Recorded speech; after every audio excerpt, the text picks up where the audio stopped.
One of the necessary but somewhat frustrating thing that new parents talk about is burping their babies. They have so many questions like how to, when to, what if there's no burp, and so on and so forth. Hello everyone, I'm Narisa De Silva and I'm going to demonstrate you how to burp your baby. And also I'll give you some advice for your concerns and worries. It is possible to burp a sleeping baby, open without waking them completely. Each baby is different, so parents may need to try various techniques or methods to find one that would.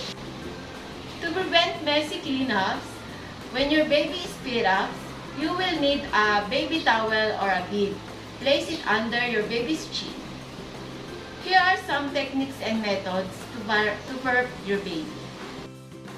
Burping the baby is helping them to expel gas from the stomach, especially by patting or rubbing the baby's back. Burping positions, method 1 through shoulder. Burping using your shoulder.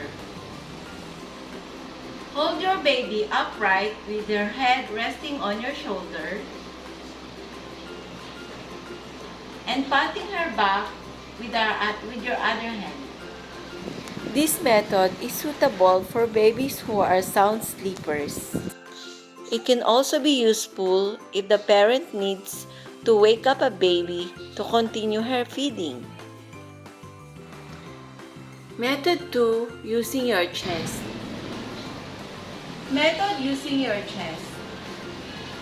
In this method, hold your baby upright with her head resting on your chest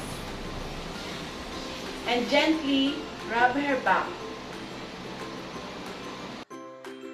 Placing the baby on the chest can feel more comforting for them than the shoulder.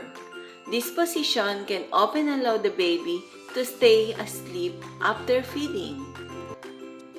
Method 3. Lap. In this method, the caregiver is sitting in a chair. Doing this may work well to keep the baby asleep. Method using your lap. In this method, sit your baby on your lap and support her chin and chest using your one hand and the other hand rubbing her back. Always use the bead.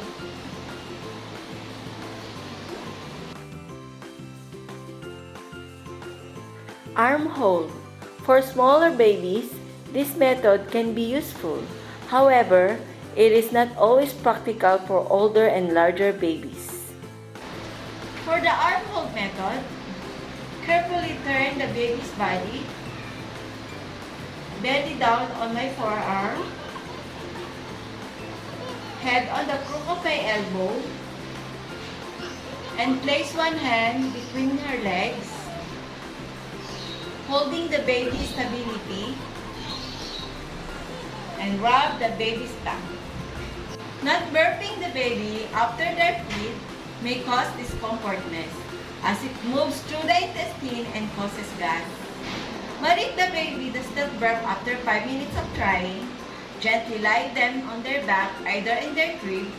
After a few minutes, put them up and burp again.